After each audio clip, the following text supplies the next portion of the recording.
Después de varios siglos de intentos geniales, en el siglo XVII se descubrió un método general para calcular áreas de figuras curvas. Este método se llama integración. Se ha dicho con frecuencia que Newton nació el mismo año que murió Galileo, como si fuera necesario que un personaje de esa talla estuviera siempre en la Tierra. Los Newton eran una familia granjera de Lincolnshire, ni demasiado pobre ni demasiado rica. Isaac era un chico un tanto extraño, y cuando su madre se dio cuenta de que era un poco gandul y de que la granja corría el riesgo de poder morirse de hambre, lo único que se le ocurrió hacer por él fue enviarle a la universidad. Si su padre hubiera vivido, Isaac habría sido seguramente un hábil granjero. En lugar de eso, Newton hizo cosas que asombran la imaginación. Una de esas cosas tiene que ver con el descubrimiento del cálculo.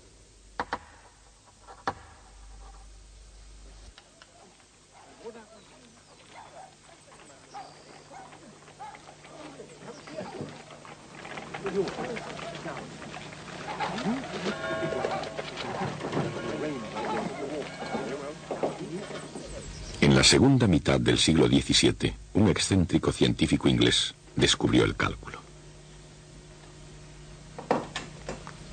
Su nombre era Isaac Newton. Y su descubrimiento no tiene comparación en ciencia y en matemáticas.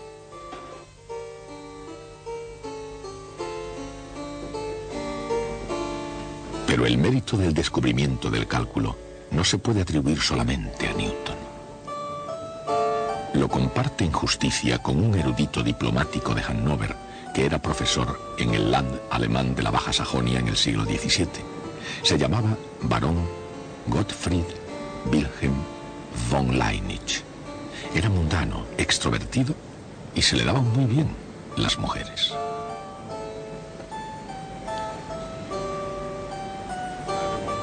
Leibniz era diferente de Newton en casi todos los terrenos, excepto en el de la genialidad.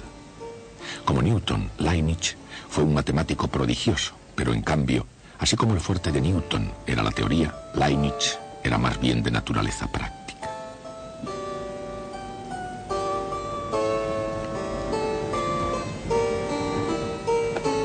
Por ejemplo, Leibniz inventó una calculadora mecánica que era portátil y podía sacar raíces cuadradas.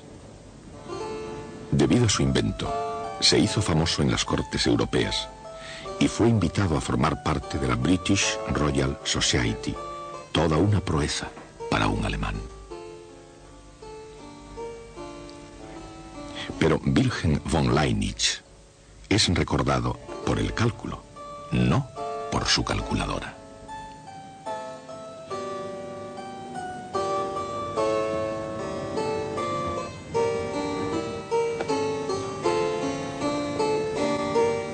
Aunque se reconoce a Newton y Leibniz como los principales arquitectos, ninguno de los dos construyó el cálculo sin ayuda. Porque, como todas las demás magníficas estructuras matemáticas, el cálculo es una culminación de muchas ideas.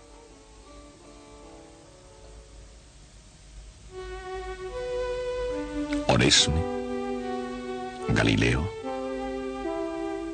Kepler, Descartes, Fermat y otros muchos antes que Newton y Leibniz habían planteado preguntas sobre velocidad, aceleración y sobre el comportamiento de las magnitudes que varían. Preguntas referentes al modo de variación de magnitudes, muchas de las cuales ahora se responden rutinariamente con el cálculo diferencial, se pueden reducir a un problema geométrico, como por ejemplo el hallar la recta tangente a una curva en un punto arbitrario. Sin embargo, no todas las cuestiones geométricas llevan consigo movimiento. Algunas se refieren a cosas fijas en un lugar como la propia Tierra. En civilizaciones antiguas, como por ejemplo en Egipto, la geometría tuvo un gran número de aplicaciones muy prácticas, incluyendo cómo medir superficies de terreno. La misma palabra geometría es una palabra griega que significa medición de la Tierra. Cuando en el siglo de oro los comerciantes griegos hacían preguntas sobre áreas y volúmenes concretos, los matemáticos griegos eran capaces de dar respuestas explícitas.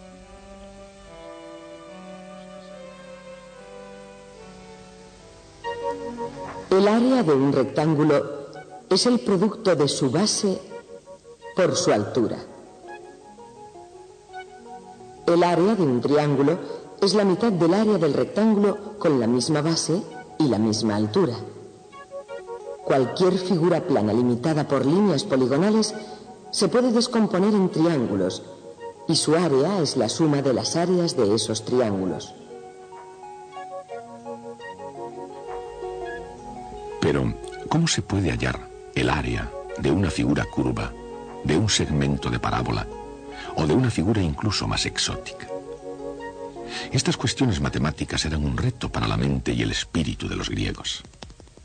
En un maratón intelectual, que bien se podría haber llamado una carrera de relevos hacia el cálculo, los grandes matemáticos griegos competían con el fin de encontrar un método general de cuadraturas, un proceso para hallar áreas de figuras curvas. Hubo también importantes participaciones de otras culturas, pero en la primera vuelta los griegos quedaron vencedores. Su idea era aproximar la figura curva con polígonos inscritos, intentando llenarla por completo. Solían aumentar poco a poco el número de lados. Esta antigua aproximación griega se llamaba el método agotamiento. Con este método, una aplicación del concepto de límite de una sucesión indefinida, los griegos establecieron para siempre el número estándar de las matemáticas. Y además, casi consiguieron el cálculo. De hecho, si Arquímedes hubiera conocido los símbolos de uso ordinario 18 siglos más tarde, probablemente habría sido coronado con el éxito. En cualquier caso, incluso sin la ayuda del álgebra, realizó un número de descubrimientos espectaculares. Uno de los más notables fue la cuadratura de un segmento de parábola. Designemos por A de t el área entre la parábola y el eje X. Desde X igual a 0 a X igual a t. Arquímedes demostró, mediante un ingenioso argumento geométrico, que ese área es igual a 1/3 de t al cubo, y que es válido en el caso del segmento parabólico. En el avance hacia el cálculo, es solo un caso especial más bien que una forma general. Y para empujar a los eruditos hacia adelante, se necesitaba una matemática más poderosa incluso. Se avanzaba, pero aún tardaría un largo tiempo en aparecer. A principios de los años del 1600, Kepler, un matemático y astrónomo errante, echó de nuevo la bola a rodar. Johannes Kepler calculó áreas y volúmenes de 92 figuras curvas.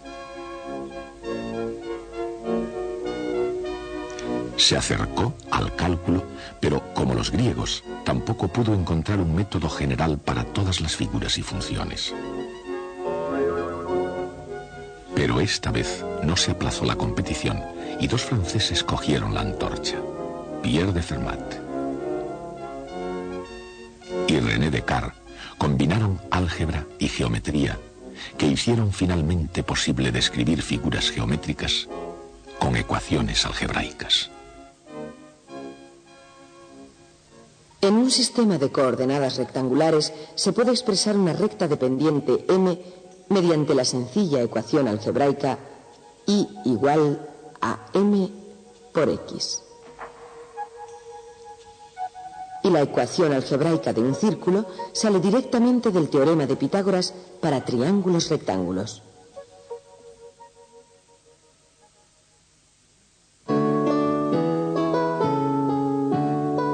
Fermat se aproximó muchísimo a la obtención de la derivada con su método general para determinar los máximos y mínimos de las funciones, puntos donde la pendiente es 0. La carrera hacia el cálculo estaba entrando en su recta final. los progresos científicos cruzaron rápidamente el Canal de la Mancha y causaron gran revuelo en el Trinity College. Los grandes avances de las matemáticas, sobre todo los trabajos de Kepler y de Fermat, llegaron a Cambridge, pisando los talones a un sombrío muchacho procedente de una granja de Lincolnshire. Se trataba de Isaac Newton. Y además de otros hallazgos, cualquiera de ellos suficientes como para dedicarle un capítulo de la historia de las ciencias, continuaría hasta descubrir la ley universal de la gravedad y alcanzar el cálculo. Más tarde, lo haría Wilhelm Leibniz, no con gran consternación, sino un desprecio total por parte de un Newton mucho más viejo. Aunque Newton reclamaba: si he logrado ver más allá que otros hombres, ha sido porque estuve de pie sobre hombros de gigantes. No pensaba en Leibniz, sino en Copérnico, Galileo, Kepler. Estos eran los hombres sobre cuyos hombros él había estado de pie. Leibniz y Newton quedaron vencedores en la carrera hacia el cálculo. Mientras que sus respectivos descubrimientos habían tenido lugar en un mismo campo, apenas se hicieron en el contexto y mucho menos con el espíritu de buena deportividad. Sí, Sir, que mañana irá a verles, lo diré, no se preocupe. Sí, hágalo. Fue un drama con conflicto que bien podría haber escrito Shakespeare y de consecuencias académicas importantes. Mientras, la buena reputación de uno de los jugadores se veía amenazada. Así también, la cordura del otro estaba en serio peligro. Pero antes de que las cosas hubieran llegado a ese extremo, la mente de Newton fue capaz del pensamiento más racional imaginable. Siendo muy joven todavía, y por influencia de Isaac Barrow, catedrático de Cambridge, a quien apenas cita como su mentor, Newton descubrió su propio cálculo, que llamó el método de las fluxiones.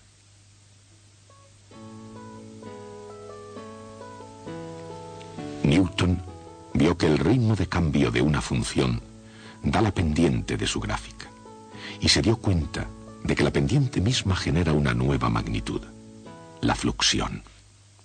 Hoy, la fluxión de Newton se llama derivada. Esta matemática fue más fuerte que la de los griegos. Tan rápidamente como en el pensamiento de Kepler, y de una manera más flexible que en la obra de Fermat. Con esta matemática Newton explicó el movimiento de los cuerpos en el espacio y ganó la carrera de relevos que había comenzado 2 milenios antes. Esta matemática fue el cálculo.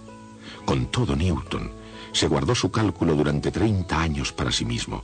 Y la cuestión es, ¿por qué? Nadie lo sabrá nunca con certeza. Pero Newton, científico racionalista, dejó escritas cartas, indicios, confesiones. En sus propias y secretas palabras, revelaba fantasías de quemar a su madre. Llegó a anotar hasta 2 millones de palabras sobre alquimia y profecías bíblicas y negaba ciertas enseñanzas de su iglesia. Eso no fue todo lo que él negó. En su lecho de muerte, a la edad de 85 años, Newton confesó su mayor triunfo. Moría virgen. Sin embargo, Newton fue uno de los hombres más productivos de la historia, a pesar de su obsesión por el secretismo y de su terror a la crítica científica y a los robos.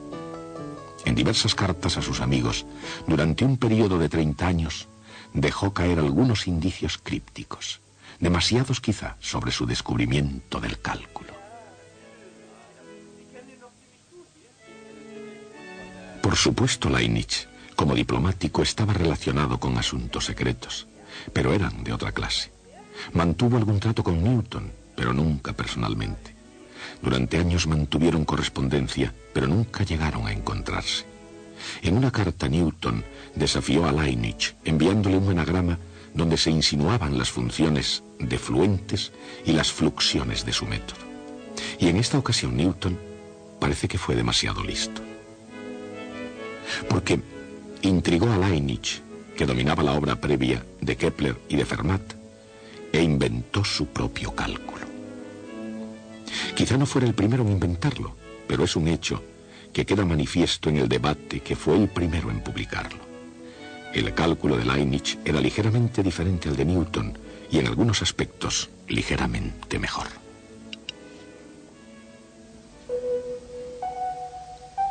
Leibniz llegó a la idea del cálculo de las áreas imaginando una red de pequeños rectángulos. Supone que disminuyen de tamaño y suma sus áreas. Su suma finalmente se aproxima a un límite que es igual al área de la región bajo la gráfica de una función. Este es el proceso de integración. Leibniz lo resumió con el signo integral, una S alargada a partir de la palabra latina summa. Tanto Leibniz como Newton, cada uno un genio con una nueva idea, reconocieron algo que los demás habían pasado por alto. Ellos vieron la sorprendente conexión que había entre integración y diferenciación. Esa conexión tan notable se puede entender al hallar el área de un segmento parabólico. Supongamos que A de t representa el área entre la parábola y el eje X, de X igual a 0 a X igual a t. Esta es una función de t. Intentemos hallar su derivada de A de t. Si el área de 0 a t es A de t, el área de 0 a t más delta t es A de t más delta t.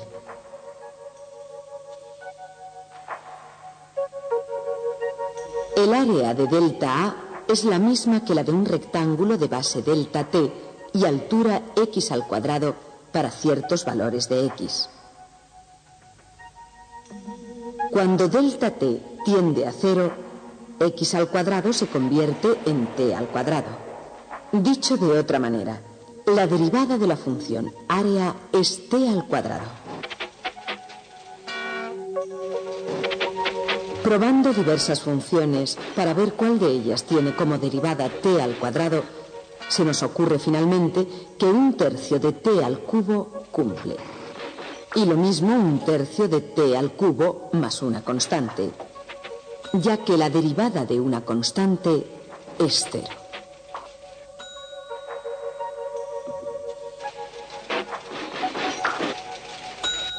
La función área a de t es 1/3 de t al cubo más constante.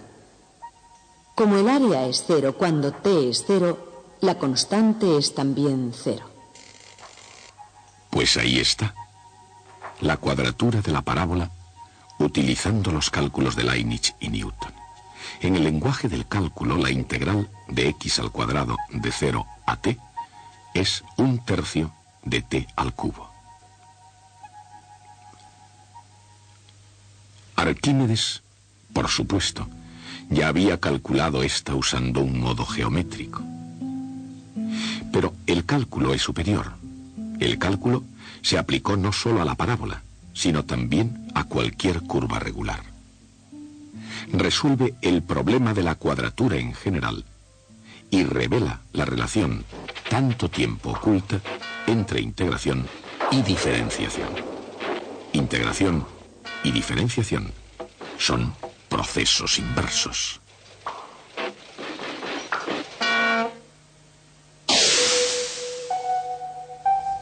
Partir de una función e integrarla para obtener su función área.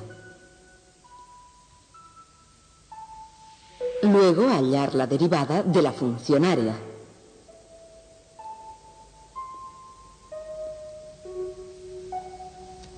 El resultado es la función de partida.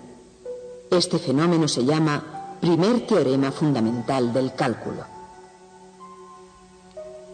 Por otra parte, la parábola nos ilustra algo más.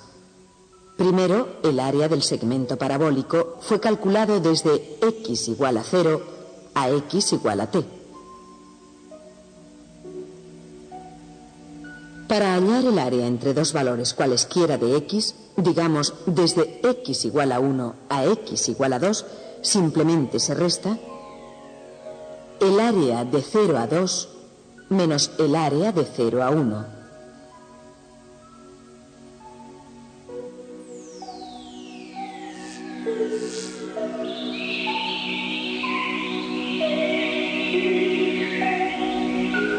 Cuando la idea está expresada en su forma general, recibe el nombre de segundo teorema fundamental del cálculo.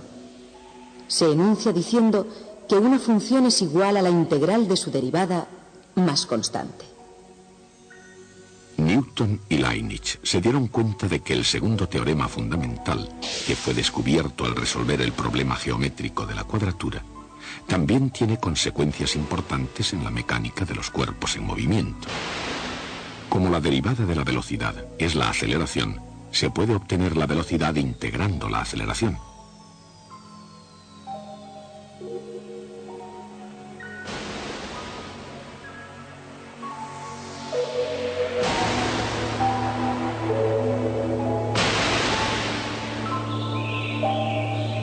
Y como la derivada del desplazamiento es la velocidad, se puede obtener el desplazamiento integrando la velocidad. Newton era consciente del inmenso poder de esta nueva matemática, pero se sentó a perfeccionar su cálculo como si fuese una valiosísima manzana, todo el tiempo enviando por correo misteriosas insinuaciones de sabor dorado. Y mientras tanto Leibniz publicó sus diferenciales e integrales. 3 años más tarde, Newton, de mala gana, publicó los Principios Matemáticos de Filosofía Natural, los Principia. Y todavía, exceptuando algunas insinuaciones, Newton no reveló nada de su cálculo. Mientras que Newton mantuvo secretos sobre su obra, no se podía decir lo mismo de sus compatriotas que lo alababan a expensas de Leibniz. Ellos crearon un caos en la Royal Society acerca de quién fue el primero en descubrir el cálculo. La controversia Newton-Leibniz tuvo amargura en el sabor y mezquindad en el espíritu. Y un golpe bajo fue la acusación de que Leibniz había plagiado ideas a partir de las cartas de Newton. Leibniz fue ultrajado y solicitó una audiencia formal. Por supuesto, como Newton mismo era presidente de la Royal Society, Leibniz podía haber hecho un movimiento más sensato. Ha llegado esto para usted, Sir. Gracias. Incluso antes de defender su caso, Leibniz había sido juzgado culpable. ¿Desea enviar alguna respuesta, Sir? No hay respuesta. Gracias, Sir. Y de este modo, Leibniz, que había comenzado su carrera de matemático con la filosofía del optimismo, la acabó con una ecuación de amargura. Cuando Newton supo la muerte del alemán, se vanaglorió diciendo: «He destrozado el corazón de Leibniz».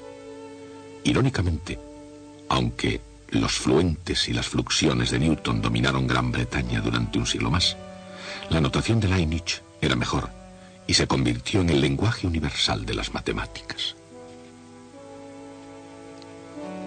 Su símbolo, para la integral, sugiere una sofisticada idea. La integral es el área de la región bajo una curva y al mismo tiempo es una antiderivada. Y de ese modo, la carrera por el cálculo que había comenzado en la antigua Grecia acabó con un final muy reñido y polémico. Podía haber habido gloria suficiente para los dos ganadores, pero mientras que su gloria no fue compartida, el premio lo fue no entre Newton y Leibniz, sino entre todas las generaciones a partir de entonces. La penetración de Leibniz y Newton y muy especialmente la conexión entre diferenciación e integración, se ha convertido en una herramienta de incomparable valor en matemáticas. Gracias a ambos, los cálculos diferencial e integral son el lenguaje colectivo de la ciencia. El cálculo de Newton se publicó en este libro. Este libro se llama El método de las fluxiones. Trata de la teoría de Newton, sin embargo no está escrito por él, lo escribió John Colson. Por razones que aún no están claras, el propio manuscrito de Newton sobre su cálculo no se publicó nunca durante su vida.